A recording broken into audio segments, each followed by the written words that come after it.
Good morning everyone. মই আপোনালোকক দেখাম কৈছিলোঁ যে এয়া চাওক ভূঁই ৰোৱা ষ্টাৰ্ট হৈ গ'ল।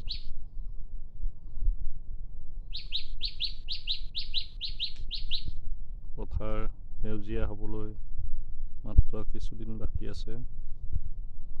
গোটেই পথাৰ দেখিছেনে, হাল বাই অল ক্লিয়াৰ হৈ আছে। চাওক হাল বাই ক্লিয়াৰ হৈ গৈছে দিছে, ৰুব বাকী আছে।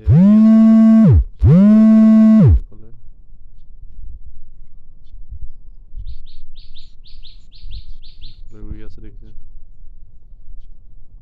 এবাৰ ওচৰত আনি দেখাবলৈ আপোনালোক।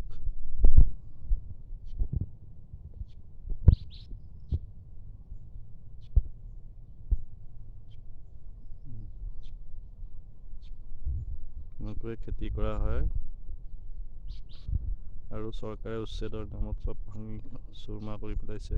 মানুহৰ খেতি নষ্ট হৈছে বহুত, তথাপিতো উচ্ছেদ চলিবই। মুছলিম এৰিয়াবোৰ উচ্ছেদ চলি আছে। যোনে মুছলিম এৰিয়া নহয়, যোনে যোনে মানে মাটি দখল কৰি বহি আছে, সিহঁতৰ উচ্ছেদ হৈ গৈছে।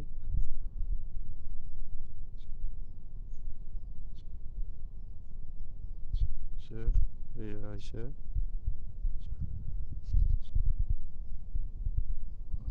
মাটি দখল কৰা, সেয়ে হওক হিন্দু হওক বা মুছলিম হওক, সকলোৱে মাটি এৰিব লাগিব চৰকাৰক, আৰু চৰকাৰে সেইবিলাক মাটিবিলাক উচ্ছেদ কৰি আছে। আৰু এয়া আপোনালোকক ভিডিঅ' বনাই দি আছোঁ, ভূঁই ৰোৱা ভিডিঅ' সকলোলৈ চেনেলৰ যোগেদি দেখাইছোঁ। Bye bye.